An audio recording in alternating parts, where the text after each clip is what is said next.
Well, listen to this. In 2019, doctors at Henry Ford Hospital in my hometown, Detroit, they performed a double lung transplant on a 17-year-old boy whose lungs were severely damaged because of vaping. Right, and at the time, doctors believed that this procedure was the first of its kind, but unfortunately, it wasn't the last. Vaping is still popular among young people, mainly due to one reason.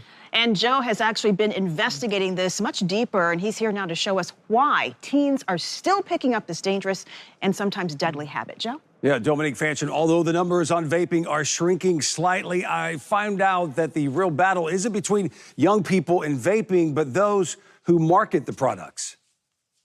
It is not normal for us to inhale these substances and for our lungs to truly take this all in.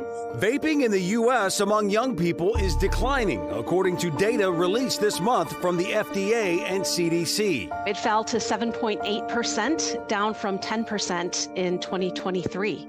The decline, says Michelle Mercure, director of nationwide tobacco programs for the American Lung Association, can be credited to several factors. It's laws and ordinances that are taking place at the local level that protect clean air.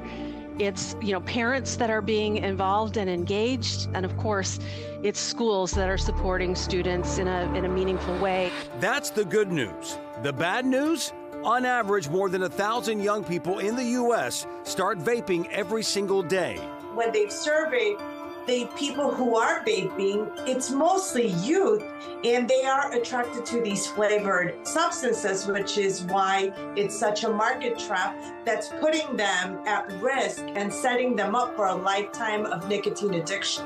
Some say the market trap begins and ends with the tobacco industry, altogether spending more than $8 billion on the promotion of its products in 2022. It's just incredibly difficult when vaping devices are so plentiful and so cheap and marketed so well with different colors, flavors, and different styles. For Alyssa Flutie, the allure of vaping worked on her.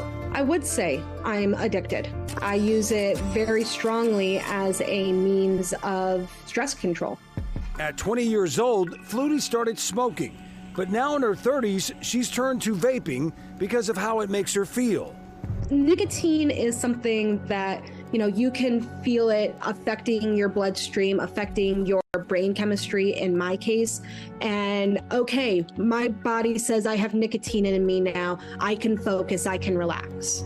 And that feeling comes at a price. The amount of nicotine in one standard Juul cartridge is roughly equal to the amount of nicotine in a pack of cigarettes. There's tons of carcinogens within these e-cigarettes and these vaping devices that we're inhaling. With time, what it's doing is tons of inflammation, tons of lung airway remodeling, and destruction of our air sacs that allow us to breathe in and out.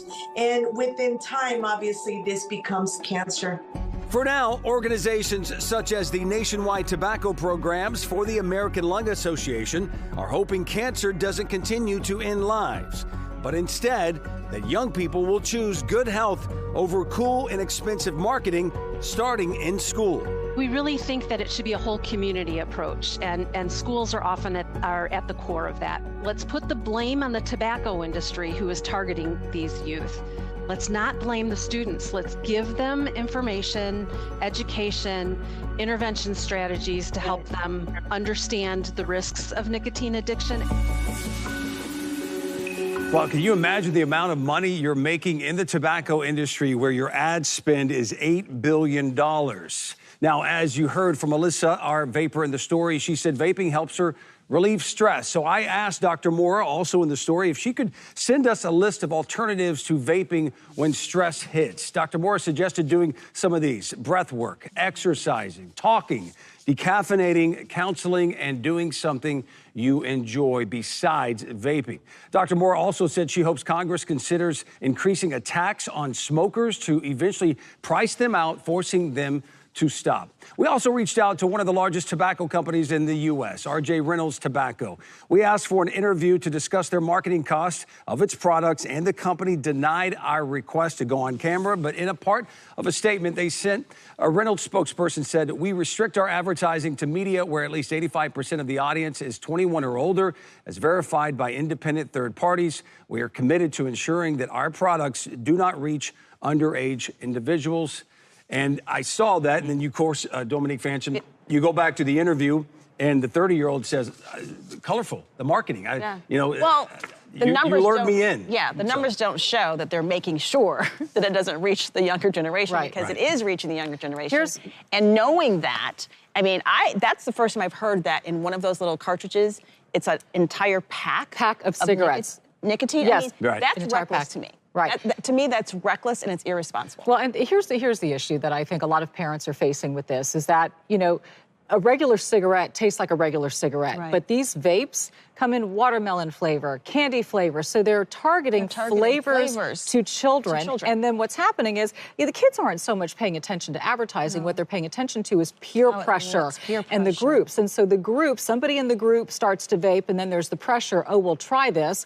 And then when they do, oh, well, it doesn't taste so bad because it's flavored. And they're told that it's better. And it's more addictive than an actual cigarette. So it is a huge problem just because of the access. Kids can get access to things, and it tastes good, and it gives them that buzz and that hit that they need. And this is where the access is coming from. Right. So 12 to 18, 1,000 new vapors every day. They're getting it from their older brother and sister. That's exactly right. And then, of course, they're also getting it at school as well, that 12 to 18 market. So the flavor, the taste, all of that is combined. Do I think 54-year-old Bob, the truck driver, is going in and going, oh, those are great, let me have one of those? No. No. The younger audience, they know what they're doing. The advertising now, $8 billion in advertising. You got to spice it up. We all know people in advertising. That's what you do. You market it to a certain demographic, even though they're saying they're not. And either they're saying they're not, and when you have the statistics, when you have the numbers, like you just pointed out, that there's intentionality behind that. So you're sitting around a boardroom table, and you're doing this intentionally, knowing that it's destroying people's lives and their health. That, to me,